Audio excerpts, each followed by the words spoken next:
बोलो राधा वल्लभ लाल की जय हो। हरिवंश महाप्रभु की जय हो। गुरुदेव की जय हो। श्री भक्तमाल में भगवान के 24 अवतारों में से श्री परशुरामावतार की कथा। वाल्मीकि रामायण के अनुसार साक्षात ब्रह्मा जी के पुत्र राजा कुश के 4 पुत्रों में से कुशनाभ दूसरे पुत्र थे। राजा कुशनाभ ने पुत्र प्राप्ति के लिए पुत्रेष्टि यज्ञ किया, जिसके फलस्वरूप गाधी नामक परम धर्मात्मा पुत्र उत्पन्न हुआ। राजा गाधी के एक सत्यवती नाम की कन्या थी, जो महर्षि ऋचिक को ब्याही गई थी। एक बार सत्यवती और सत्यवती की माता ने ऋचिक जी के पास पुत्र कामना से जा करके उसके लिए प्रार्थना की। ऋचिक ने 2 चरु सत्यवती को दिए और बता दिया कि यह तुम्हारे लिए है और यह तुम्हारी माँ के लिए है, इनका तुम यथोचित उपयोग करना। यह कहकर वे स्नान को चले गए।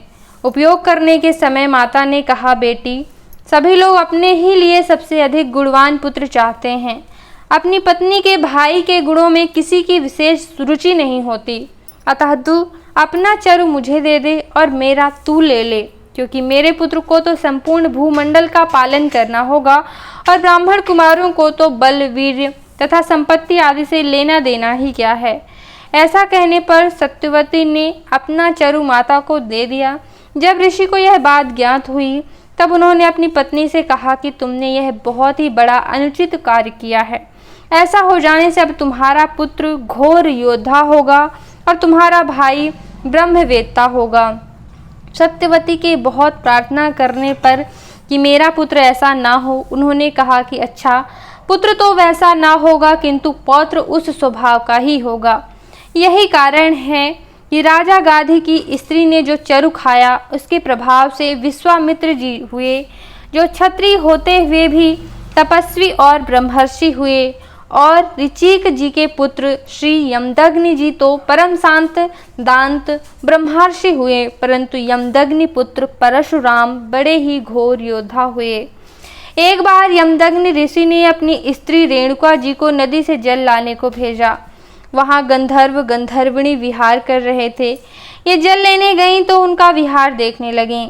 इसमें उन्हें लौटने में देर हुई तो ऋषि ने देरी का कारण जान लिया और यह समझकर कि स्त्री को पर पुरुष की रति देखना महापाप है, अपने पुत्रों को बुलाकर एक एक करके आज्ञा दी कि माता को मार डालो।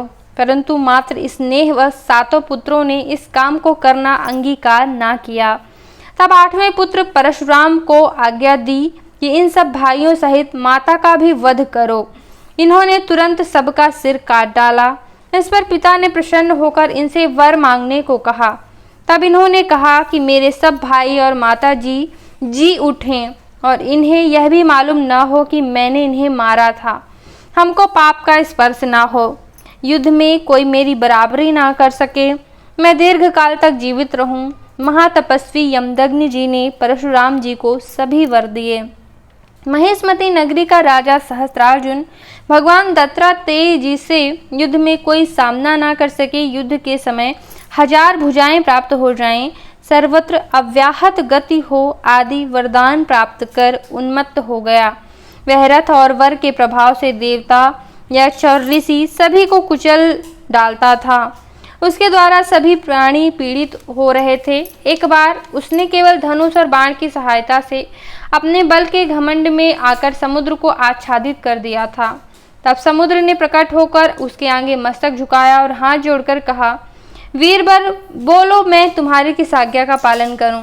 उसने कहा, कहीं मेरे सामने धनुर्धर वीर मौजूद हों जो युद्ध में मेरा मुकाबला कर सके तो उसका पता लगाओ, फिर मैं तुझे छोड़कर चला जाऊंगा। तब समुद्र ने कहा, महर्षि यमदग्नि के पुत्र परशुराम युद्ध में तुम्हारा अच्छा सत्कार कर सकते हैं, तुम वहीं जाओ। यह सुनकर राजा ने वहीं जाने का निश्चय किया। अपनी औक्षहिणी सेना सहित राजा सहस्त्रार्जुन श्री यमदग्नि ऋषि के आश्रम पर पहुंचे। ऋषि ने इनका यथोचित अतिथि सत्कार किया, जिससे वह चकित हो गया कि वनवासी के पास ऐसा ऐश्वर्य कहाँ से आया। यह मालूम होने पर कि यह सब कामधेनु की महिमा है, उसने मुनि से गौ मांगी। ना देने पर जबरदस्ती उसे छीन लिया और मुनि के प्राण भी ले लिए।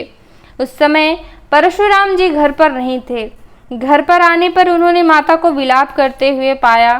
कारण जानने पर उन्होंने पृथ्वी को निःछत्री करने का संकल्प ले लिया। कहते हैं कि विलाप में माता ने 21 बार छाती पीटी थी, अतः उन्होंने 21 बार पृथ्वी को निःछत्री किया। 21वीं बार क्षत्रियों का नाश करके परशुराम जी ने अश्वमेध यज्ञ किया और उसमें सारी पृथ्वी कश्यप जी को दान में दे दी।